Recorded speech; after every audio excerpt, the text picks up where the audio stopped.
or that particular celebrity, or that particular change it. It gets sent out, and you're like. Okay, good afternoon, everyone. Hello, can we all sit down, please? Thank you very much. Okay, good afternoon, everyone. It's a real pleasure to be here. I'm getting a little bit of feedback. Oh, I know what's going on. Or do I? Is that from there? Yeah, that's better. Thank you. I'll get that back there. Sorry about that. Good afternoon, everyone, and thank you all for joining us this afternoon. It's a real pleasure to be here, and we're going to be moving this afternoon from the legal to the political and now to the cultural. As Susan said yesterday when she was introducing the conference, cultural change really has been one of the core objectives of the UK Anti-SLAPP Coalition from the very beginning, and for good reason, I'd say. I noted yesterday that, or rather we've seen from the FPC research and other people who have researched SLAPPs, that there has been a growth in the number of SLAPPs. But SLAPPs haven't just been becoming more frequent, we've also been becoming more shameless. And much of this is a cultural issue. SLAPPs and legal intimidation have been more normalized over the years, while political polarization has provided cover for SLAPP litigants to attack their critics. I think an example of this is actually a lawsuit that was filed against Greenpeace UK recently from Shell. The idea that Shell would be filing a lawsuit against an environmental organization for $8.6 million would have been hard to conceive a few years ago. So the question is, what's happening? And more importantly, what can we do to address this problem? How do we delegitimize SLAPPs, and how do we reverse the normalization of legal intimidation?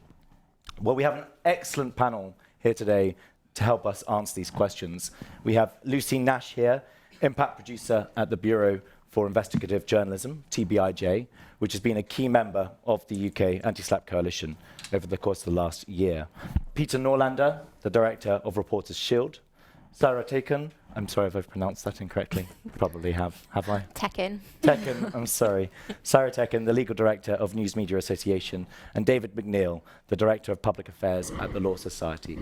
We'll also be hearing at the end closing words from Andrew Pepper-Parsons, director of policy and communication at Protect. So I'd like to start by addressing this question about what the problem is. And to help define this problem, to help frame the problem, I'm going to turn to you, Lucy, and I'm hoping you'll be able to help me. TBIJ has been on the receiving end of a lawsuit by companies linked to former Kazakh dictator Nursultan Nazarbayev. This is a lawsuit which was identified by the Coalition Against SLAPPs in Europe as a SLAPP. So you have plenty of experience of this end. So a question for you is, in your experience of dealing with these lawsuits, or this lawsuit, what do you see as being the main cultural issues that have allowed SLAPPs to emerge as a problem? Culturally, I think it's a kind of very, very rich individuals and corporations with very little shame doing everything they can to stop public interest reporting on them. So it's just a brazen overconfidence and impunity. They're not kind of, historically it is changing, but kind of getting away with it with no problem. So what happened to us was back in February 2022, we reported on the financial structures of funds linked to the former president of Kazakhstan, Nursultan Nazarbayev, who is an autocrat and ran a horrendous regime of human rights abuses. And we reported on a fund set up by him, which channeled money through London, through a holding company in London called Jewson Technologies Limited. And there was about $7.8 billion US being channeled through London. And we didn't say overtly that there was corruption in these financial structures. We just kind of laid them bare for other people to ask questions. And after we reported this, there was a flurry of legal letters, and it resulted in December with us getting served. And since then, we've been dealing with the lawsuit. we're kind of defending ourselves on using the public interest defence, and we're kind of confident that we can rely on that. We've had a lot of support from the UK Anti-SLAPP Coalition and from CASE. So we feel like we're we're very clear that kind of the problem is bigger than just us. But it's taken a huge amount of time and resources away from our newsroom, and time and resources that you could spend on reporting is being spent on defending ourselves. And the case, we haven't yet kind of reached trial. We're kind of just in the process of submitting our defence, but it's already costing hundreds of thousands of pounds. And we're a small newsroom, and we don't have that money. So culturally, I think it's a kind of an imbalance of power, an imbalance of money, and kind of historically a kind of impunity with these tactics, which is why it's really important that this is conferences taking place, and that there's a kind of push at a kind of political level to change that culture. Thank you, Lucy. Can I ask you about your experiences in the UK Anti-SLAPP Coalition? I think it's fair to say that TBIJ has been something of a role model in the way that you've been responding to the lawsuit. So it'd be great to hear from you about the work you've been doing to change the culture around SLAPPs, and also what role you think that other organisations and newsrooms should be playing in that regard. So we've kind of gone out and we've spoken loudly about what happened to us, which is really important that people do, because then other people are aware that there's a problem.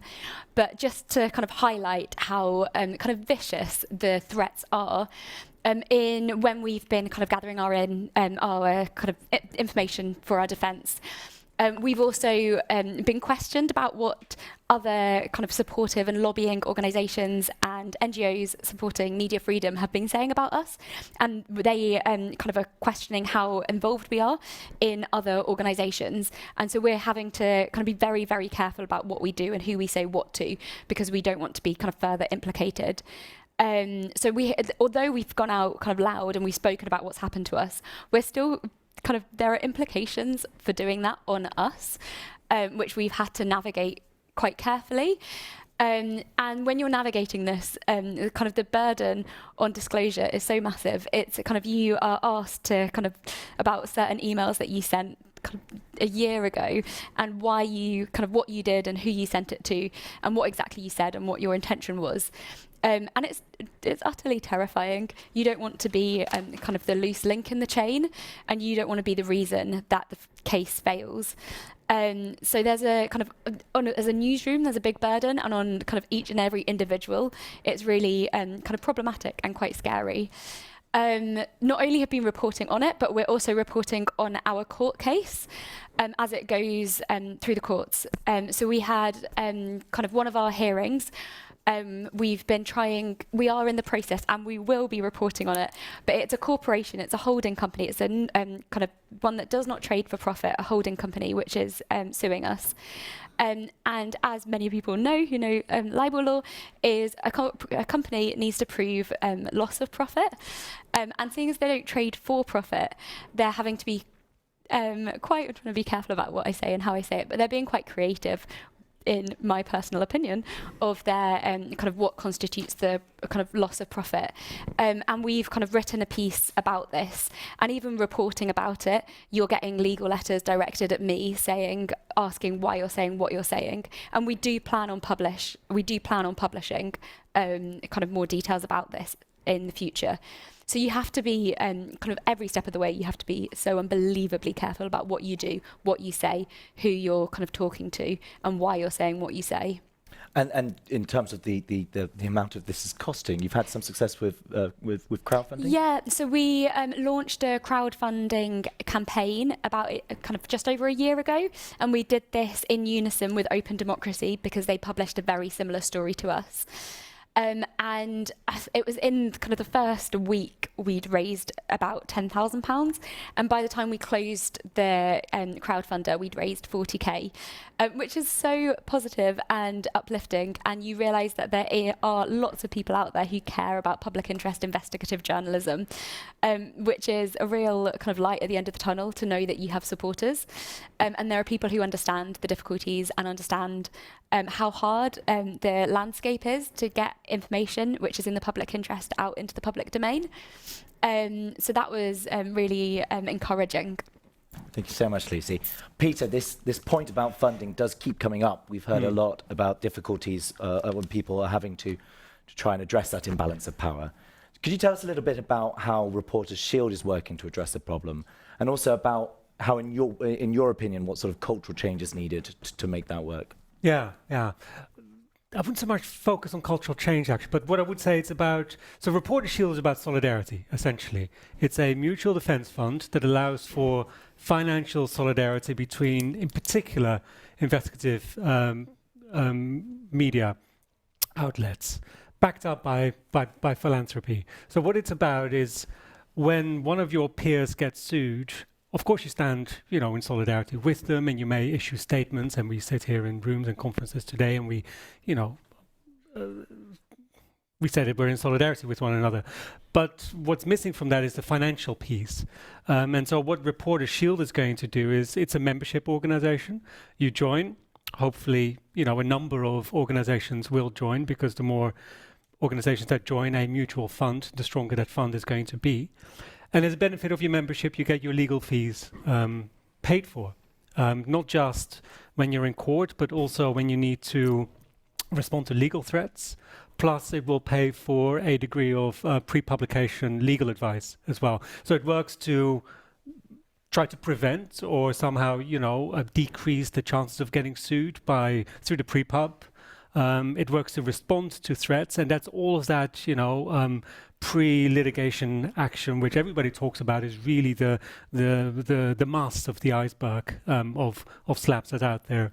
And then when it does go to court, we will pay for the legal fees for that. So it really tries to address solidarity through a financial angle, and actually, make a real tangible difference in that sense. In a country like the UK, we're seeing astronomically high legal costs. Does the model have to be adapted to address the particular challenge here? So we're just getting up and started. I'll be very frank and say that we can't afford the millions upon millions that are being talked about in some of the high-profile cases, but that's not needed for every case. I'm also not going to discuss the financial intricacies of how we work, but I will say that we have sufficient funding to assist many media outlets, definitely through the initial skirmishes of these kinds of legal battles. Excellent. Well, thank you, Peter. Sarah, if I can turn to you, the News Media Association has been getting more involved in anti-SLAPP campaigns over the last year. So I'd be very interested to hear your views on what Lucy and Peter have said already. To what extent has there been a cultural shift that you've seen? To what extent has that helped to address the problem? So I think the cultural shift that we can see is one of awareness. So I think the very fact that we're in this room is actually quite telling, because I remember when this first came onto my desk maybe a couple of years ago, and I asked my colleagues at the bar, what they thought, and there was real derision there around, it's just not a thing, what is this? We have processes and procedures. And we're still seeing that, but there's a counterbalance. So yes, there has been a shift. We listened to the Solicitors Regulation Authority yesterday talking about warning notices. Those have been a really important tool. However, when I saw the headline to this this particular discussion panel, a cultural change, I'm going to be that annoying lawyer and just say that we cannot look at it in isolation. So we are absolutely reliant on legislative and regulatory change in order to see anything meaningful happening. So going back to your question of what the News Media Association's doing, so we sit on a panel together with David. There's a joint panel between the Ministry of Justice and the Department for Culture, Media and Sport, who have been charged with making non-legislative changes to address SLAPPs whilst, and I quote, Parliament's waiting for parliamentary time for legislation. And the programme of work has yet to be published, but the scope of work that you can actually achieve is quite limited. That's not to say it's not important, because looking at the issue, it's a multiplicity of factors that have actually given rise to this. So I've just listed 4, I think, areas. I think one of which spans off what both Lucy and Peter have mentioned, and that's costs. So back in 1996, there was a massive reform of our court system. It was called the Wolf Reforms. And that was designed to make our courts more accessible for individuals. So you don't need to go to a lawyer for everything. Individuals should be able to go to the courts quickly and cheaply to resolve their disputes. And with that came getting rid of Latin, for example, in the terms used. Costs were looked at, case management, all of these factors. And we saw a massive change. We're still reaping the rewards of that legacy. However, since 1996 up till now, almost a quarter of a century later, we need to review that. Costs were looked at back in 2009, but in my opinion, it didn't quite go the right way. So, for example, they increased costs for individuals. So, my background is I trained in the magic circle with blue chip firms who, paying £2,000 for an application is nothing when your case is worth, 800 million. But likewise, it's if you're paying, going up from £250 to £400 for an application that's worth, 100 quid, is that going to stop your claim in the tracks? So we need to look at costs. And I think the very fact that both Lucy and Peter, you're turning to alternative means, it shows that actually the courts aren't delivering on what they need to be doing. And we need, my discussions from the MOJ have shown that actually we need legislation to intervene and help out there. Next is actually one of free speech. One of the themes from these discussions has been actually just the cost of speech. It's no longer free speech. It's like, how much are you willing to pay to say what you want to say? And I saw that working at the BBC. It's, you get one of these letters and you're like, well, it's true, we've got the evidence to support it, high public interest, but to see this through, it's going to take this much time and probably cost about this much. And that kind of takes me on to the next point of, it's because the law is not clear. We need legal reform because you need to turn to lawyers. I mean, by background, I'm a litigator and a media lawyer, but if I'm going to be faced with a challenge, I'm going to splash out on not only a barrister, but a KC, because this is such a nuanced, specialist area where it's not clear. And part of that is we've had the development of misuse of private information. This is largely a judge-made law. We need Parliament to step in and make it clear.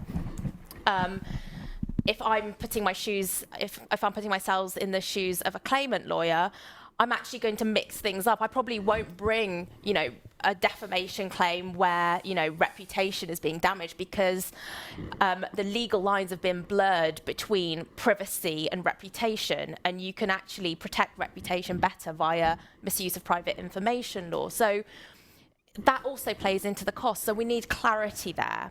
And finally, we need better regulation. So I'm a solicitor. I'm a practicing solicitor. I hold my SRA certificate, which I just renewed. And I found the discussion yesterday quite interesting, both from the Bar Council and from the SRA. They said something quite curious. So they used an example of,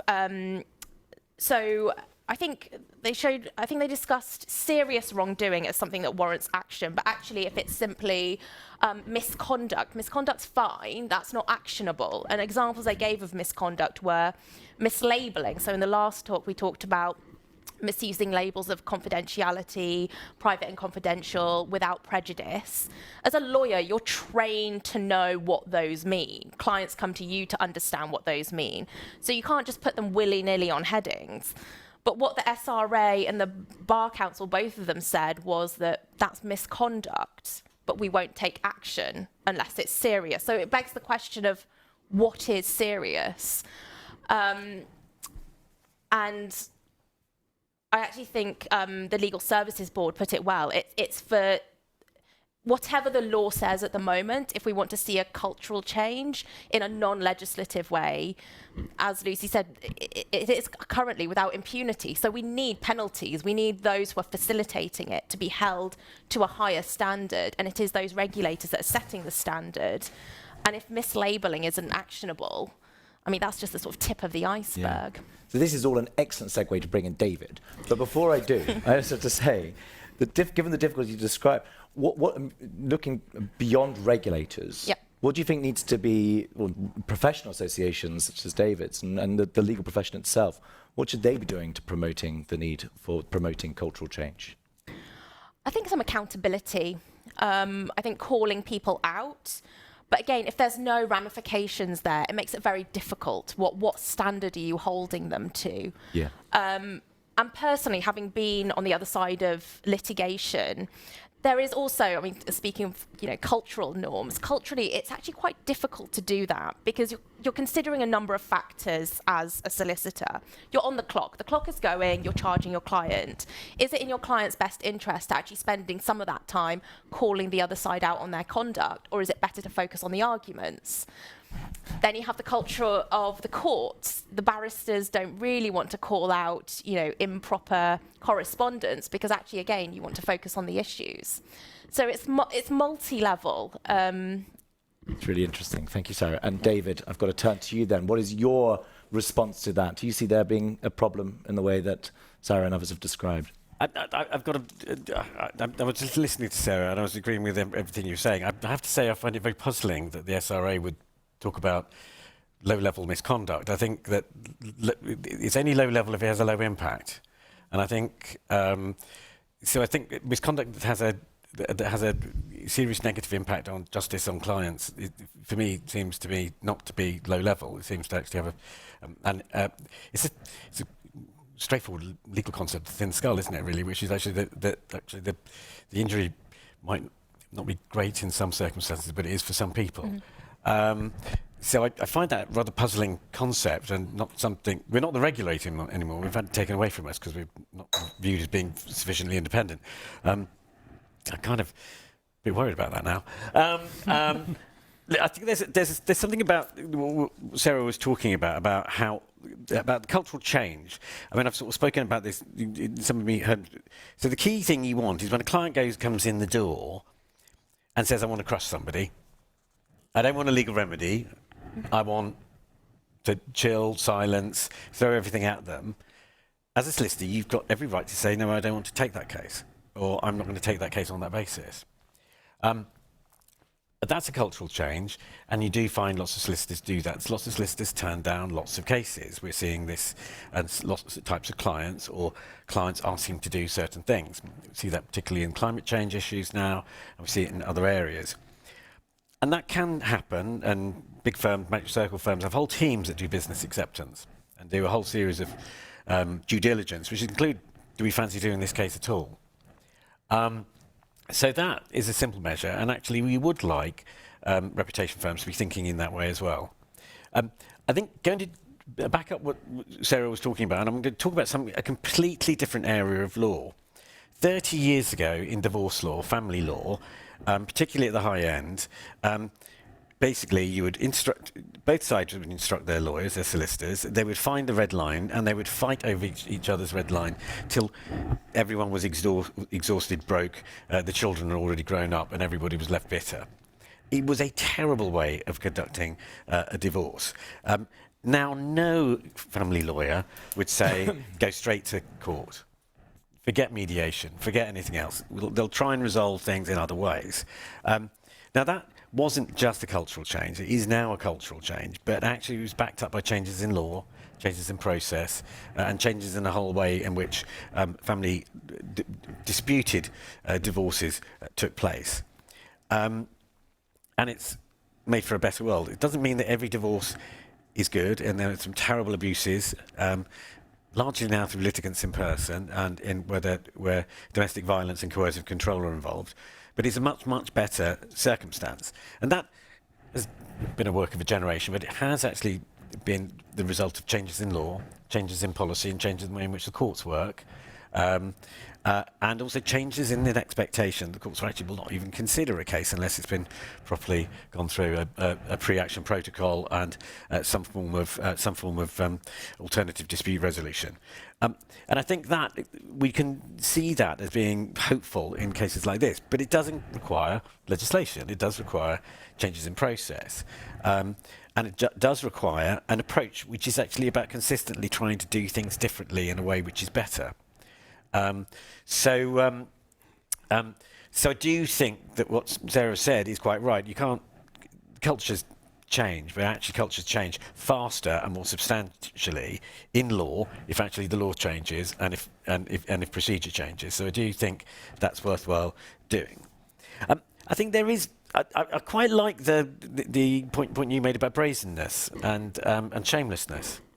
When we spoke in the past about, I don't know of a single SLAPP case or a case which has strong SLAPP elements where the claimant has come out with their reputation enhanced. And I won't mention names because I'll probably get sued. But I think, but there is a point in what are you trying to achieve? And I think where the Law Society takes particular exception to SLAPPs is that there is where there is no obvious legal remedy being sought. The case that you're facing at the moment, I don't know quite what the legal remedy they're seeking is. I mean, it is why have they gone to court? It's a big question, and I think actually one of the things that I think the solicitor profession and the legal professions more generally in government and the courts themselves actually and judiciary need to answer is, if you're not seeking a legal remedy, why are you doing this? And if you're not seeking a legal remedy, then you shouldn't be doing it. And I think that's kind of as simple as I could put it. It will not make me very popular with the Society of Media Lawyers. I received their letter the other week, and my comment was, "Oh, that looks a bit slappy." It was 7 pages long and really tightly argued. But there is something going wrong here, and it is not what the system of civil justice was designed to deliver. And therefore we need to redesign it to deliver something better. David, maybe I can follow up on that point, because I think we've discussed previously in this conference about regulators, about legislative change, just really focusing in on trying to change the culture within the legal profession. We saw about the letter from the Society of Media Lawyers, which appeared to deny that there was a problem at all. We've heard that denialism from other parts of the legal profession. How can we make the type of cultural changes needed when you do have that level of resistance to even acknowledging the problem in the first place?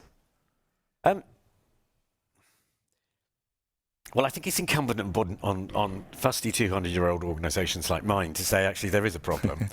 It was quite an interesting process. I'll explain it to you. We were asked by the Secretary of State for Justice to take part in the call for evidence that led to these measures. And we don't actually have a lot of internal expertise on defamation. It's not one of the big areas. We've got family law specialists, employment law specialists. We write the conveyancer's handbook. Don't ever read it. But so we did what we normally do when we don't have expertise. We went to the profession and we found the leading reputation lawyers from both sides and brought them together as a group. Slightly overrepresented by claimant lawyers, but we tried to balance out the voices. And so we had some in-house, we had some defendant solicitors as well. And the broad consensus was that there was a problem, there is a problem, and it's a problem of abusive process. And that informed our evidence back to the Ministry of Justice. I wouldn't say that it was quite an argumentative group, and to say it was a kind of everybody agreed on the consensus view probably was not right. But we found a synthesis of those views, and we took a position on the basis of what we heard, And with respect to the Society of Media Lawyers, we just disagree with them. There is a problem, and we've seen this problem. And the problem, you can count it, and the numbers seem quite small, but actually there's quite a lot of SLAPP-like activity that happens too. And there are some things which feel to us to be slightly egregious. One of the characteristics, again, it goes back to are you seeking a legal remedy, which is the choice of, in legal terms, person of straw. If you are seeking such high damages, you have to go to the High Court. Then why are you choosing somebody who can't pay? These are. You don't need to be a very sophisticated solicitor to understand that.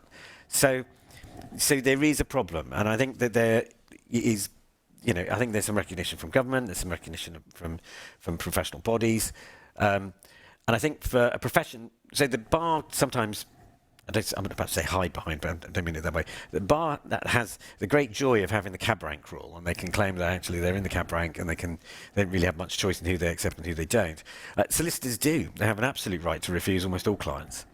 And I think that there is something that the profession needs to think about whether it is prepared to take instructions in a particular way for particular types of cases, which actually don't look like they're being asked to provide a legal remedy, but something else. Law firms, should not be heavies. They should be legal problem solvers. And I think that is probably one of the first things, is recognise there's a problem. Say this, you're not forced to take these cases, and you do have the ability to choose and say no, or say yes, but on the basis that they're not prepared to pursue a case in a particular way that the client may wish. Thank you, David. I just want to, I'm going to pass over to Andrew in a second, and afterwards I will be asking questions, so start thinking about what you'd like to ask.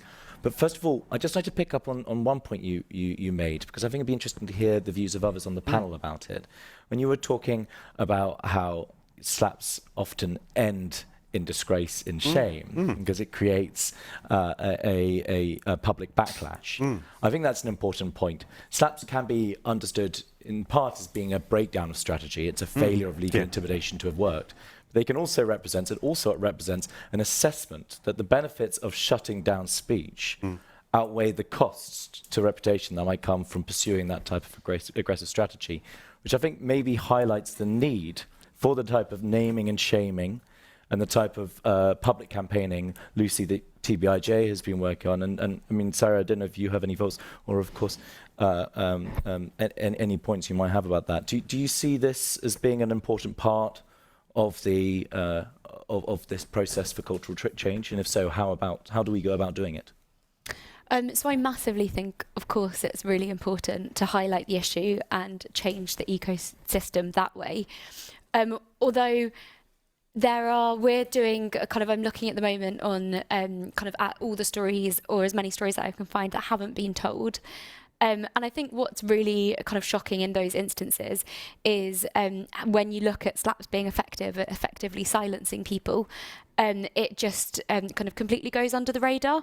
And I've been looking recently at a number of instances that have happened recently, which suggests that the big media organisations, Pia was saying earlier how, from her perspective, she is slowly seeing cultural change, and that might be happening with the big media organisations, the national papers. But in terms of regional and local papers, I'm not totally convinced that that's is taking effect at the moment. There's another point that I wanted to raise about the SRA in terms of the regulation bodies, because legislation will obviously help at the point that it gets to court, but in terms of the behaviour of lawyers before it gets to that stage, the SRA obviously has a number of investigations open at the moment. I have complained on behalf of TBIJ about 2 of the legal letters that we've received. We received last year, we received about 60 to 70 legal letters. It was a particularly spicy year for us. And out of those 60 to 70 legal letters, I complained about two of, in my opinion, the most kind of evident slappy letters. One, which is the court case we've got going through, and another which is about kind of a story on big tobacco and one of the big tobacco companies. And in the complaint, they had put in their legal letter, they'd put private and confidential, and that was one of the, they say in the kind of notice warning that is evidence that it's a slap if they're making that threat. So one of my arguments was, well, they've put this and it's evident that it's not, because you've said this isn't the case. But the SRA responded and said, you're a media organisation. They didn't want you to publish it, and knowing that you're a media organisation, it was totally legitimate for them to put that on the letter, which totally undermines the whole private and confidential argument. If you are in the SRA's eyes, you can say that to media organisations because you have a tendency to publish things. So that I thought was really worrying about like the regulators' approach to things. And out of those two, kind of if the two that we think are the worst, if the one that we've had the response back has been identified as not a slap, it suggests that the others, which aren't quite as, in our opinion, aren't quite as kind of perfectly fit the slap description, they're not the ones that we put forward. It suggests that the other 60 to 70 are kind of legitimate if the one that we think is very slappy is also legitimate, which is worrying in the whole ecosystem as a whole. Thanks, Lucy. That's really interesting. Peter, anything to add to that? Yeah, I just wanted to make 2 points. The first is that there's two groups of countries that we worry about at Reporter Shield. So we operate globally, including in the UK, including in Europe, including in Asia, Africa, elsewhere. And one group of countries is, Russia, Uzbekistan and other places where the rule of law has just completely disappeared, and we realistically can't operate in those countries. And the other, and that's actually a depressingly large group of countries, or a growing group of countries. The other group of countries is much smaller, and is where and that includes the UK very prominently, is where the culture is, as described, completely rotten. On the side of the claimant lawyers, and I will say, by the way, the letter from the Media Lawyers Society Association, actually they say that there is a problem, but it's no bigger than it is in the rest of the legal profession. So even they say that there's a problem. Anyway, actually, yes. But the point really is, we worry about it. I talked about financial solidarity. The costs here are ridiculous. There is such a disparity of power. There's such an imbalance that even we as a defense fund have to be very careful about how we operate in this country in particular, and that's a massive problem. And that goes to the civil procedure rules that needs to, all of that really needs to change. But what the other point I wanted to make is SLAPPs ending in sort of like a disgraced claimant.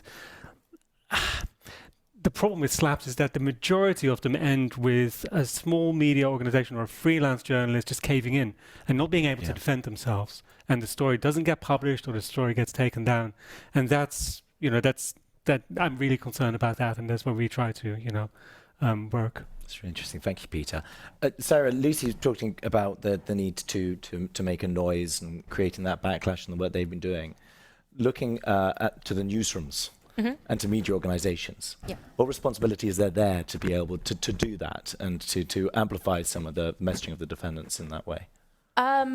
I think vital, but again, how much are you willing to pay? I was just saying to David before we started, having been in-house at the BBC, for example, you got used to knowing if a programme went out, a news piece went out, you knew a particular author or celebrity or actress was going to write in, and they almost had the law firms on commission to have a Google alert out and to send their stock letter. And that's one thing, sending it to media organisations who have the infrastructure and also the legal support to help editors know how to navigate that. But it's very different. We represent locals and regionals who don't have in-house lawyers. They just can't afford it. And it's very different, and that is the case of reporting the story or not reporting the story. It's almost quite insightful as well if you're going to, publish that letter. Is it truly private and confidential? Sometimes there's a story right there in the fact that that letter's been sent to you, but it's almost adding fuel to the fire, and you have to look into your pockets and say, how much are we willing to pay to publish this story, because it's almost becoming a sort of tax on it. You sit in conversations and you have editors being like, well, okay, that's a good amount to settle, because it's so indeterminate, are we going to roll that dice? How important is this 20-second clip of a story that appeared early one morning, or an article that's 50 words? How much is that worth to fight? And in principle, the sort of old school diehard editors are like, well, this is why we're in the business. But then they are also a business, and they have to pay for journalists, they have to pay for editors. There's a whole multiplicity of costs there, and they can't sustain themselves if they're exposed to realistically hundreds of thousands of pounds of litigation fees. Thanks, Sarah. Andrew, if we could hear from you, it'd be great if you could give your perspective from Protect. Hello, everybody. Yeah, I'm from Protect, so I'm going to come at it from a slightly different angle, which is whistleblowing, and sort of talk about the cultural change that can be achieved there. And I feel like, I know for certain that there are some industries where they have rules around whistleblowing, and they have whistleblowing systems within organisations, so the financial sector, parts of health. And for good or bad, I think that can open up that space, especially in law firms, where solicitors can refuse those clients to have an ethical discussion about SLAPPs and where they're used, and the client that's asking for them. I think there is a link, just going to go on a tangent, with a task force that's been set up by IBE looking at corrupt enablers and how lawyers kind of play that kind of role. And one of the things that I think can link it to this panel here is the idea that lawyers maybe should be in a position of seeing themselves as officers of the court, upholding the public interest, and asking more about the clients that they perform actions for. So SLAPPs would be one of those things. It could also be setting up holding companies or whatever kind of corporate actions they're asked to do. And I feel like a supporting action here, which doesn't have to be legislative, it could be set up from the Solicitors Regulatory Authority, requiring law firms to have whistleblowing arrangements in place, so those ethical discussions take place in those law firms. And I think there's probably an argument to say you could extend that to other sectors as well. So that would be my reflection. I think you would then that would go hand in hand with which is coming out from the day-to-day and yesterday, the stigmatization of these type of actions and seeing the wider effect that they have. So that would be my... Thanks so much, Andrew. Does anyone here have any questions for the panel? Making sure we've got a mic.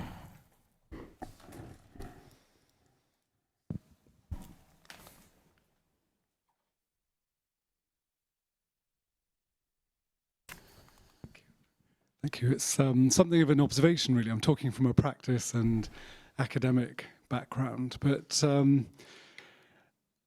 within a law firm, I think partners can't always.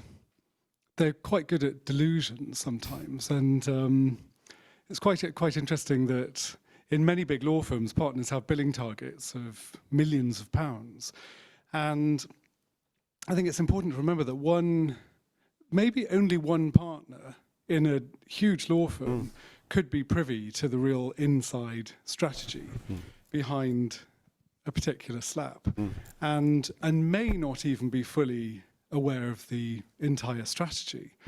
So there could be a whole team of people working for that partner who are just working on little bits, who don't necessarily understand the full picture. And the frightening thing in a way is that the other partners of that partner, so if this is getting convoluted, might not know what he or she is doing. Actually, and that person could be lauded as a star partner because they're billing so much. So just in this world where you have a partner who's got a billing target of many millions, don't get your Kleenex out. That's not what I'm trying to encourage. They can in practice get these clients through. Our colleague from the Law Society was saying, well, the law firm can decide to turn away a client, but the relationship between the partner, especially a rainmaking partner who's bringing lots of money, and the KYC department of of people who don't have a huge amount of agency really within the organisation is something to look at. And I suppose the other observation is that sometimes you could have situations where partners in a law firm could be disgusted with the work that a law firm partner is doing, but they might not be aware of it. So one idea that a few of us have been talking about is having an award ceremony for the worst slaps at some stage, just to throw more sunshine. It was one of our colleagues earlier who said that sunlight is a great disinfectant. So it's just an idea to put out there, really. Could I just knock back on the idea of an award? I'm really against awards. So we're an organisation where we gave the in-house legal team of the year to the post office, and this is before the post office scandal did emerge. But we nonetheless gave them an award. And we forever live with it. I mean, I just have a horrible feeling we'll give an award for the worst slap, and turn out the solicitor was a kind of hero, and had given up his life to save people's human rights. But I think I think there's a really interesting point about business acceptance and complicated firms, and I think you're right. I think there's also another one which is really quite difficult, which is justice isn't a popularity contest. I live in Highgate, and there's a sanctioned oligarch who owns a palace at the top of the hill, he took the government to court because he thinks he needs more money for the upkeep of his palace. Now, I did laugh out loud when he lost his case, but nonetheless, he kind of did have a right to take a case. And one of the things which is quite difficult in the context of a law firm is actually representing particularly legitimate legal interests of people who aren't very nice.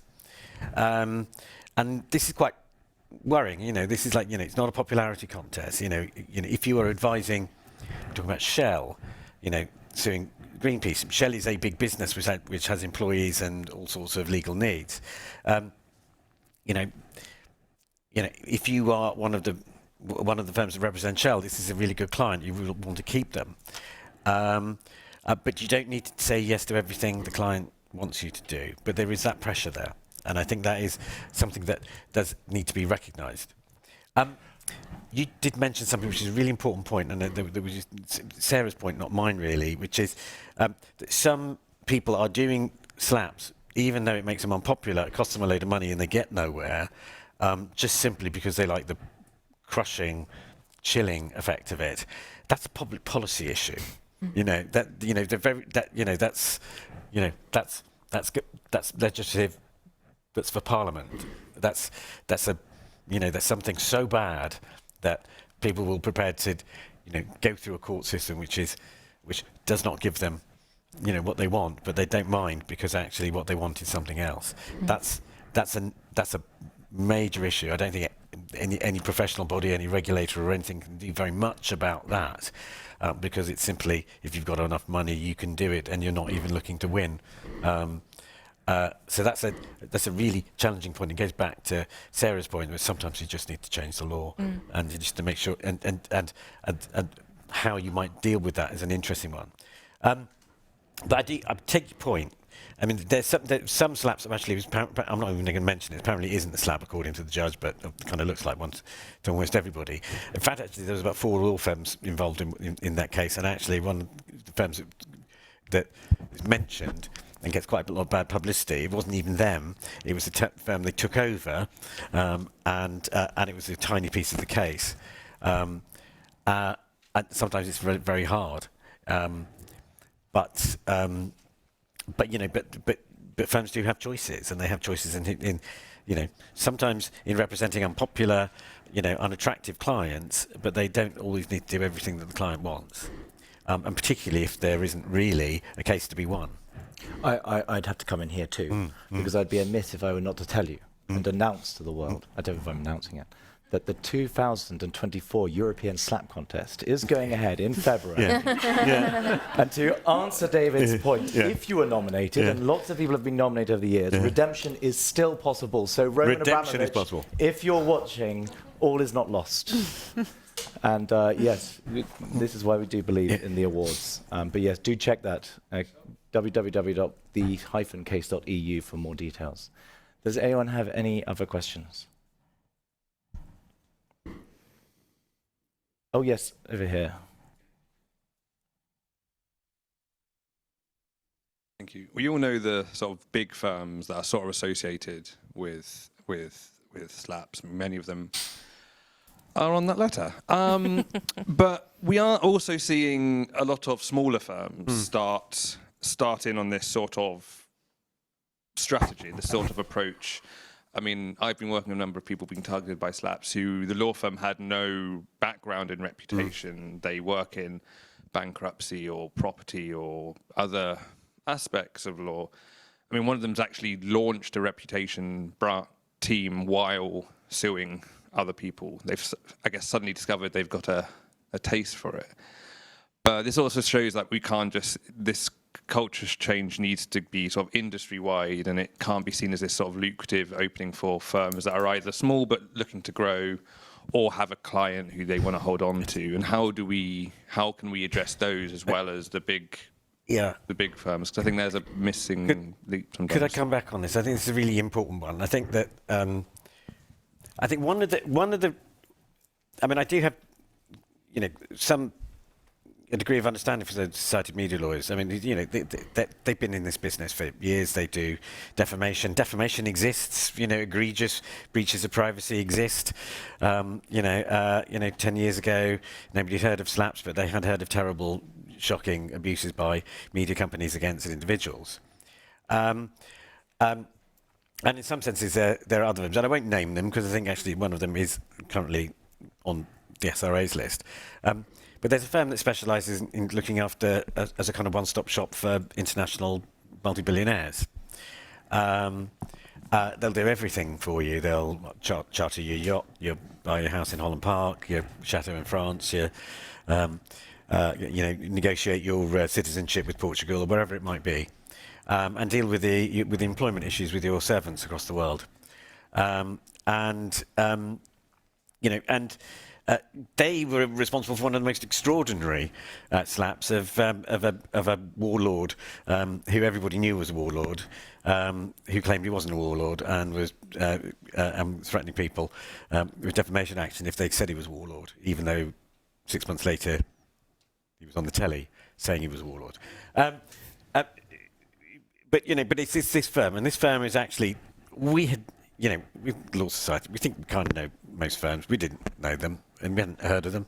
They popped up, as law firms are trying to evacuate their staff from Kiev and close their offices in Moscow. They're very difficult,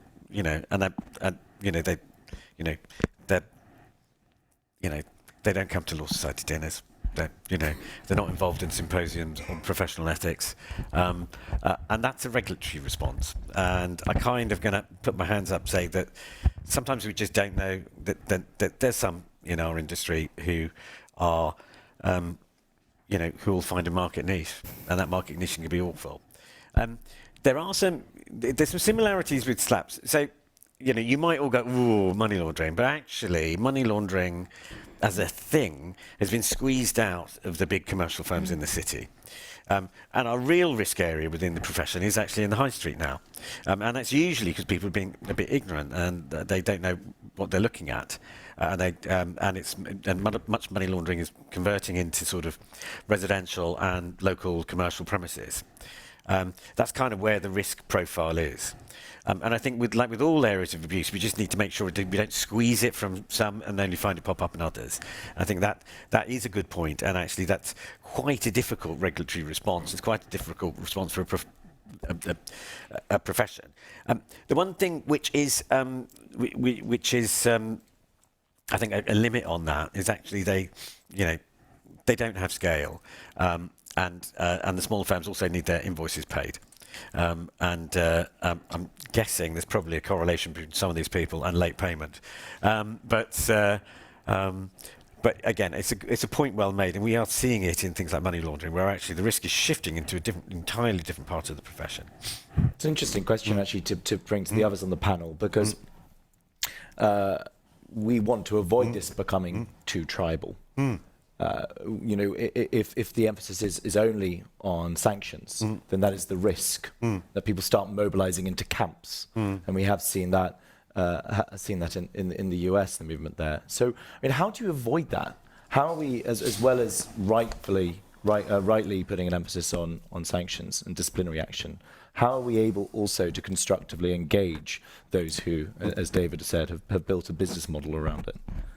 I mean, I think one of the things that has eroded from solicitor standards is that we no longer have to do CPD, so continuing professional development. I think they got rid of that about 5 years ago, whereas annually you'd have to declare how many hours you did, and there was a threshold for it. So not only are there no longer, you know, there aren't the sanctions there necessarily in this area, but incentives for development and emphasis on development has somewhat gone. So I think there could be scope for bringing that back in and specifying particular places that you need to improve on. But given where we are right now and given the stories that have sort of been teased out, I don't see anything wrong with actually greater sanctions. And even when I'm on the other side and getting letters, I find it quite galling that, you know, certain firms, certain solicitors, actually it's okay to go about it like that, and there aren't repercussions. I mean, going back to the point that you made around, you know, the dynamics within law firms themselves and partners. And as you were speaking, it also reminded me of how we ended up with the 2008 crash. I mean, if you think about it, you know, our banking system, it got to a certain point where, yeah, credit default swaps, there are, you know, we're not doing anything legally wrong. And that was very much of the tone of the letter that was sent to the Law Society. And, you know, to be devil's advocate, they're right. You know, it's not legally wrong. There is no, other than in a very narrow sense in the Economic Crime Act, there is no legal concept of a SLAPP. Even the SRA haven't put their colours to a mast and defined a SLAPP. So absence of a definition, how can, you know, the co-partner, how can the trainee that overhears a conversation, you know, how can someone, going back to whistleblowers, whistleblow on a wrongdoing if we don't have a benchmark against which to judge? So even absent sanctions, how can you kind of call it out if you're not prepared to even draw some lines around it? Does anyone have any other? It's over here.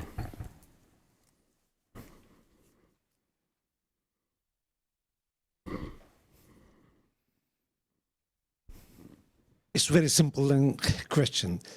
Why, if there is no consequences on writing private and confidential on any letter, especially whether from any establishment or law firms, writing to their clients or to their opponents, if that person, the receiver, publishes it, so what? Sarah? You get more letters. So, I mean, if they have had the temerity to misuse that label, again, as a newspaper editor on the floor, you know, you might even get some legal advice and say that you disagree. It's not private and confidential. There's your story right there. But again, it kind of comes back to one of my earlier points of it's the cost of speech. So it might be, it's true. What has been said is true. You can prove it. There is a paper trail, given, you know, potentially given that SLAPPs is, you know, we're around the table here, well, the metaphorical table here today, it is of public interest. So you could publish it, but, you know, going back to the point where the law is unclear as to, you know, what is, private information, what is misuse of private information. It's so technical and there are so many facets to it that I'm sure you're going through at the moment, line by line with your allegations. And it's, do you want to fight it when someone has proven that they're already quite litigious? And unfortunately, that is a fact that you consider on the newsroom floor. When you're deciding whether or not to go ahead with something, how litigious is this person? How far do we want to push it? Because it's inevitably going to create a whole other body of work that's going to cost money. So what is the purpose of putting it on the letter, private and confidential? Does it give warning to the recipient? It's supposed to. So the purpose is that the nature of that letter, and there are legal tests around it, it says that in the context that that letter is sent, and given the sort of bilateral exchange of it, it has a certain status. This is private and it's confidential, so you cannot send it on, or you can't publish it. But there are legal rules around that, and as a lawyer, you're trained not to misuse that. So misusing that is sticking private and confidential onto something that you know isn't, that the content of that isn't, or the nature of that communication isn't, because actually you've sent it on to a bunch of other people, so you've lost privacy over it, for example. So the misuse comes in trying to maybe intimidate. I think a classic example is intimidate a lay person who doesn't have legal training on the other side. You know they don't have access to legal resources. You're putting that on there. You're misusing it when actually, you know, you've already shared it, for example. And you're basically abusing your position as having knowledge in the law against someone who doesn't. There's an interesting point. Sorry, No, go ahead, Peter. No, it's very common, and it's a bullying tactic, as you said. There's a really good example on the Private Eye website right now, where David Hooper, who was here yesterday, not allowed to plug his book, received exactly that kind of a letter. And I think it would be very interesting if people, and he publishes, you know, the details of it and argues why it isn't private and confidential. And if you'd actually have more examples of that in the public domain, Right. you know, a previous panel agreed that a lot of that could just be stuck on a database. Yeah. It would serve to educate some of the journalists, some of the editors, you know, if they get something and it has those hallmarks of being bullying and clearly not being private or confidential. You know, you're then taking away something that is used as a tool of intimidation. It's actually used very successfully in the US. You might remember that David McCraw, the in-house counsel for the New York Times, published a letter that Donald Trump's counsel had sent. He did a brilliant, well, he didn't publish it, but it was the New York Times published a brilliant letter. It was so succinct. And TechThat then did a countdown for a year, so, you know, noting about exactly when the statute of limitations expired and the case didn't go to trial. But it was a very good example of that. So I think that question about why we're not publishing those letters more often is one that we should be thinking about. I think there is another question here. Online forum. How can you define, without a statutory definition of a SLAPP, isn't the lack of it going to be an internal shield? So An internal shield. I assume because you can't define it, people will say that it doesn't exist in that sense. That's some of the arguments that obviously we've seen, which is not the approach. I know, Charlie. This might be one for you to answer as the chair. I could just very quickly respond to that. I think sometimes we do hear this point being made that we don't know how to define SLAPPs, or that there is a disagreement over the definition of SLAPPs. There really isn't. The definition of SLAPPs is very straightforward. We're talking about an abusive lawsuit which is filed for the purpose of shutting down acts of public participation, public interest speech. The difficulty is with identification. And that is where there is legitimate and genuine difficulties. And I think this is something where, you know, when we are talking, Case, for example, has drawn up a list of criteria of indicative qualities of SLAPPs, which have been drawn up to guide that process. And one of the reasons that we go to such lengths when it comes to our legislative advocacy to avoid any type of subjective inquiry is because there are much easier ways to do it which don't require that type of identification of subjective intent. But I think that's an important clarification to make. I don't think, and I don't know whether others would agree, I don't think there is any difficulty of definition. It's just often when people say it's a difficulty of identification, and that's a different matter. No, I don't think so. And I think the definition you've used is right in keeping it broad. I think Keelan in the last panel did a very good job of outlining sort of 6 key features. And I think in doing it that way, it gives flexibility for the manner in which they come up. I mean, one of the dangers that I've spotted in people discussing SLAPPs and where that line around SLAPPs lies is talking about whether something has merits or not. And I think that's actually quite a double-edged sword, because given the mess the law is in at the moment and the threshold for something called strikeout. So yesterday you'd have heard from the bar councils, they were saying, oh, but you know, we have mechanisms to deal with that. If it doesn't have merits, you just use strikeout. But the problem is the threshold that that's set at actually doesn't take into account the specific problem of SLAPPs. And The threshold you have is, are there reasonable grounds? And that basically means, can you argue a case around it? And the problem is, yeah, you can. You can argue for millions and millions of pounds, actually, over it. So I suppose the direct, simple answer to that is, yes, we need a definition. No, it's not difficult, but you need to make sure that it's broad enough and responsive enough to capture a multiplicity of intimidation and bullying tactics that are used. Absolutely, which is one of the reasons why. So some of the things, I mentioned at the beginning, what happens when the client comes in the door, or potential client comes in the door and says, I want to do this. There's a journey from that point onwards. And you would want a kind of SLAPP journey to stop at that point. But actually, you kind of want that in the pre-action protocol, understood and recognised in the pre-action protocol. But ultimately, it needs an early strikeout. Because actually because it's this change that actually you can't spend a lot of money and exhaust somebody forever and ever, because actually it gets tested quite quickly and it gets shut down, gets struck out, and if that doesn't shift, then it's going to be quite difficult to change that moment when the client walks in the door.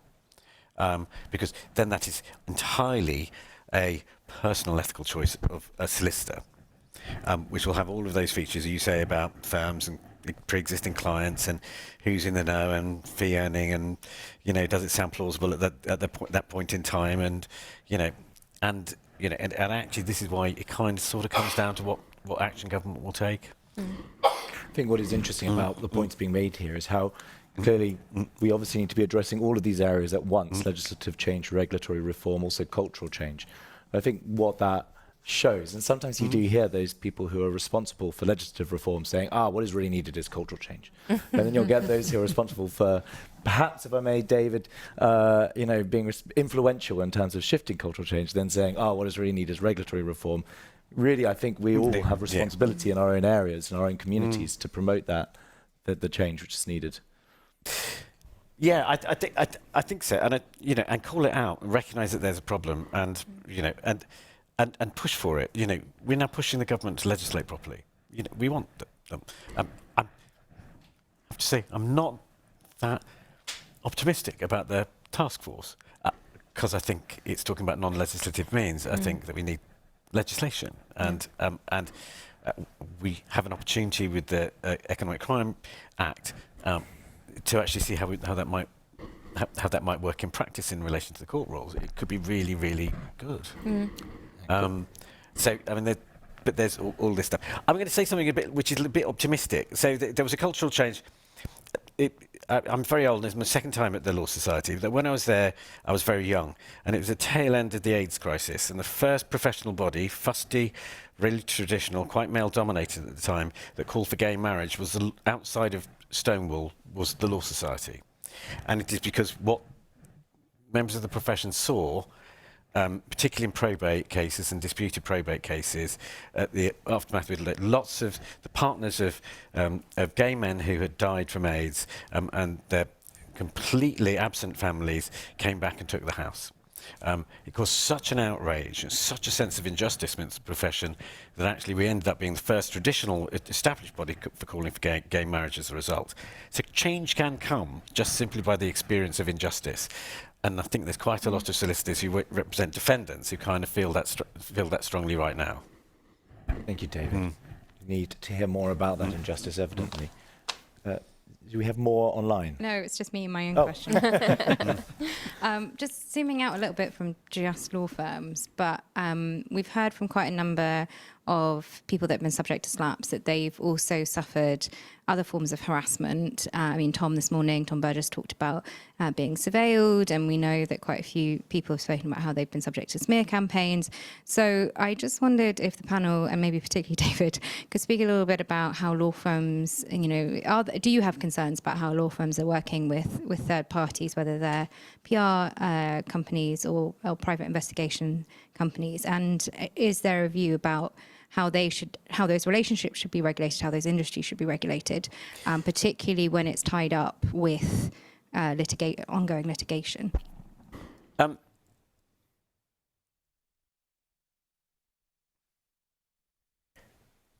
I think it's a really, really, really significant regulatory an issue of conduct if actually a law firm is involved in something that looks like a character assassination or looks like an attempt to physically and or otherwise intimidate somebody.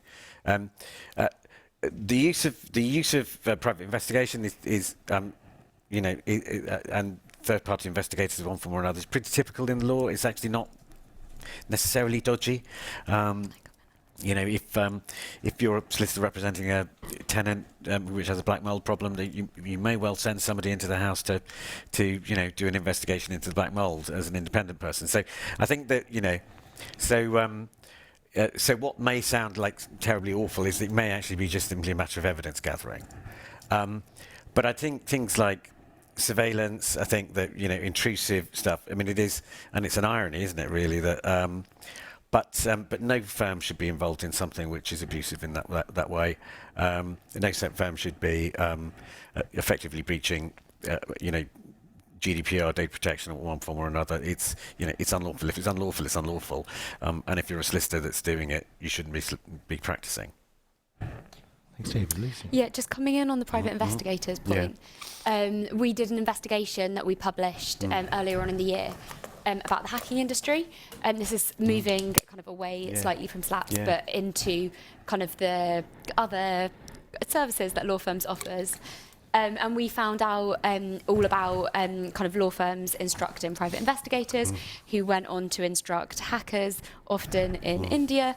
Then the information would kind of supposedly turn up serendipitously in some obscure location on the internet, and it would end up in the hands of the lawyers, and the barristers would use this information in court. So I think that is something to be very aware of when people are kind of, when there's money to be made, people are willing to go to extraordinary lengths. That sounds like pretty gross misconduct to me. Yeah. There are supposed to be rules around that. Yeah. The problem is that the lawyers, and I'm not going to name any of the lawyers involved, but you would have heard of some of the barristers, is that they say that they don't know where the information came from. Well, I think, so again, just speaking as a solicitor, there are rules around sort of actually outsourcing and soliciting private investigations and how you go about evidence gathering, but also using evidence. So, for example, compiling a witness statement or even expert evidence, the levels you have to go to interrogate what they're saying, the truth of it, where it's come from.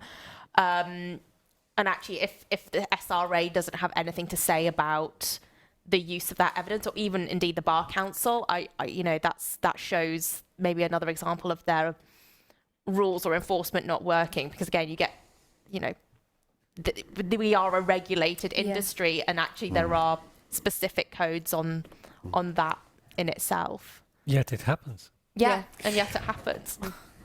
So a long way to go. I don't know whether anyone has any final questions. You have questions? Yes. I think so.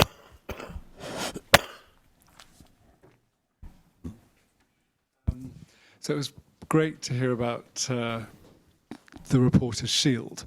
As far as I understand, it just works for publishing houses, does it, or editorial outlets? I just wondered if it's possible to talk about individual writers who fall outside that, whether there's an initiative that could accommodate them. Yeah, sure. So freelancers are covered only if they publish through one of our member organizations. It's the short and straightforward answer. So if somebody publishes completely independently, then as we're structured right now, we couldn't accommodate that. I think it's worth, though, mentioning the support structure that does exist beyond Reporters' Shield. Yeah, absolutely. Yes. There's a number of media organisations, Media Defence, ECPMF, under the umbrella of the Legal Network for Journalists at Risk. So there's a number, of course, Trust Law, and we have here as well a number of the groups that we've heard from today. Also, I'd say that the Coalition Against SLAPPs in Europe has a legal network, which is something we've been building up into a community over the course of the last year, and there's a mechanism there to get in touch. And of course, please do get in touch with the UK Anti-SLAPP Coalition. You can now go onto our website to get in touch. I think that's probably a good place to end it, isn't it? Thank you so much, everyone. A big round of applause for the panel.